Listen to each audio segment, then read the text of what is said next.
and welcome to Along the Lanes. It's a gorgeous September day today and I woke up feeling like it was time. It was time to start doing videos again. So those who remember me, welcome back. And those who don't know me, I thought I should introduce myself. I'm Vero and I am Canadian, known as That Canadian Girl online. I now live in the UK. I've been living around Cambridge, UK for coming on to 20 years now. And I'm the crafty type. I, of course, love to knit, love to crochet, love to spin, love to dye yarn. But in recent years, gosh, I've taken on all sorts of other activities. Where do I start? I've been trying to do more cooking and slowly getting into baking. I've got my first sourdough baby growing. I haven't given him a name. What should I call my sourdough?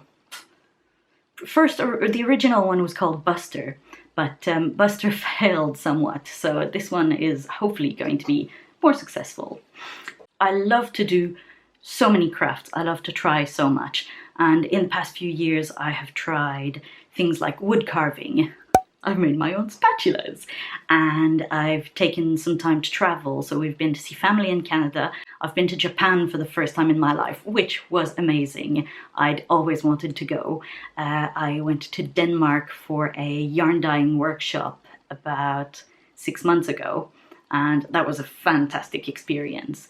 What else have I been up to? Well, I think this room might give it away a little. I mean, this is clearly not knitting stuff, is it?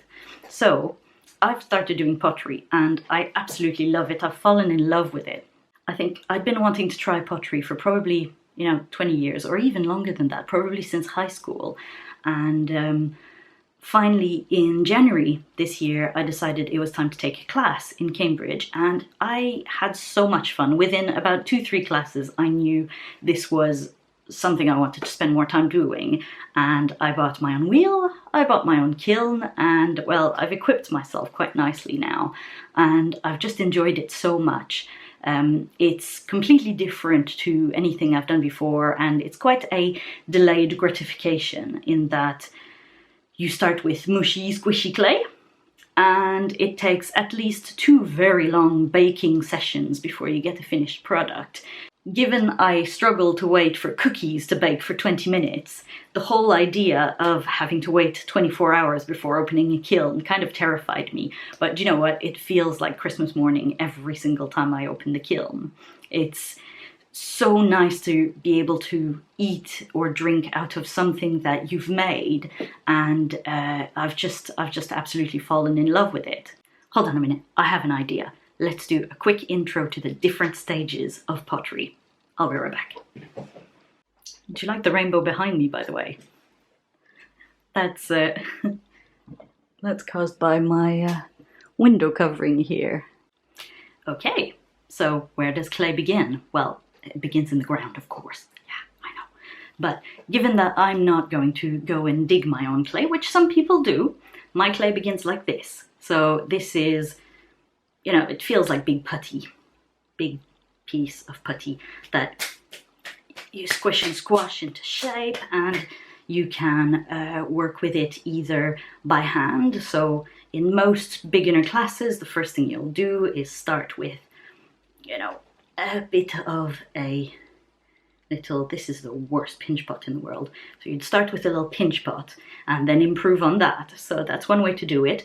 Or you put it on the wheel and then you make a right mess, and you can make something taller or kind of very symmetrical and perfectly symmetrical. So this is the wet clay. Then you let the clay dry and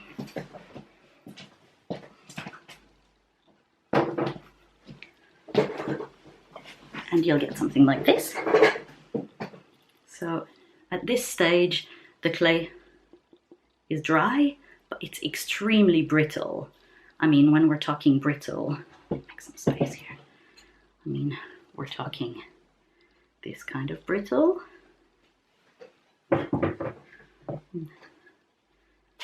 This kind of brittle. Don't worry, I just forgot to trim the bottom of these ones while they were still soft enough. So They go back into the bucket. At this stage, the clay can be rehydrated and turned back into the squidgy putty version of the clay. So you can, you know, they can have a different life.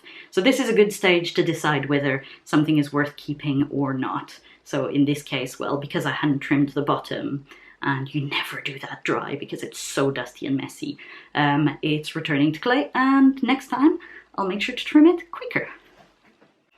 After this stage, it goes to the kiln for its first firing, and it becomes bisque, it becomes pink. Or in the case of this clay, it goes pink. So it's now nice and sturdy, and well, it didn't magically develop spots. That's me painting with underglaze on it. So this is a stage where it can be decorated, where it can be glazed.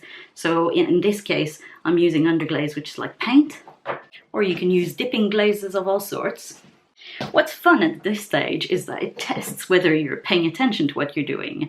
Because this, for example, what color does this look like? Looks like it's going to turn red, isn't it? Well, you'd be wrong. It's actually going to turn blue. So very easily you can end up forgetting what the outcome is supposed to be. So in this case, I've got a blue on top of a kind of burgundy red type thing. So we'll see what happens once it's fired. Yeah, that's why you have to make notes, post-it notes everywhere, otherwise you can easily forget what's what. Then once that's ready, that goes through the firing a second time. This time it goes up to a nice toasty, about 1200 degrees Celsius. And at that point, the clay goes from being fairly porous to what you think of as ceramic that you might find in a kitchen. At that point, it's turned some of the particles to glass, so that's why you can drink out of it and it won't just spill straight through. So, for example, got this one, which I really, really like, which is made with a whiter clay, or this one, or this bowl, which I love. It's really hard to take photos of this bowl because it's just so shiny and reflective. But there you can see the bare clay, and then you can see all the dark blues in there and a little bit of greens. Or in this case, I had painted it with underglaze, and I just added a clear glaze on top of it so that it would stay kind of all nice and shiny and pretty. The only stage I haven't encountered is the stage where you break a piece after it's made, which I hope doesn't happen. This one's a planter. It's a planter because I trimmed it too much and I took the bottom off of it. If you were wondering what was behind me earlier, these are my underglaze tiles. So each one is labelled on the back. This one was cracked early on, but I decided to use it anyway.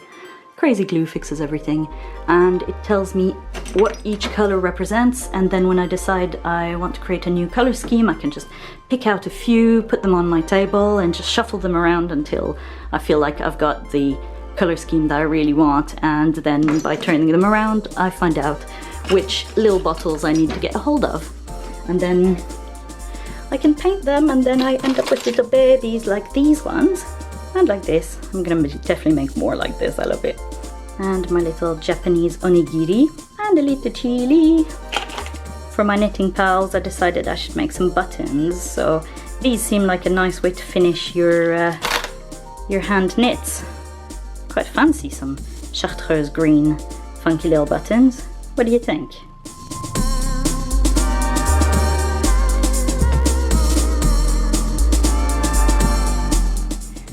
In my head, the year really starts in September rather than in January. That's when, you know, the crisp fresh air, and after summer being able to start getting into a nice routine and, you know, getting those fresh notebooks out to plan out all your ideas. So if you feel the same, and if you want to join me for a year of fun, creative stuff, giving ourselves challenges to try new things we've never tried before, I hope you'll subscribe and you'll stick around, and you know, click the like button. YouTube, the things you make me say. And I'll see you around. As ever, you can find me on Instagram as That Canadian Girl, and I'm in the process of preparing my very first shop update, so pop to Along the Lines and put in your email address and you'll be the first to find out as soon as I'm ready. In the meantime, have fun, get creative, and bye bye! See you next time!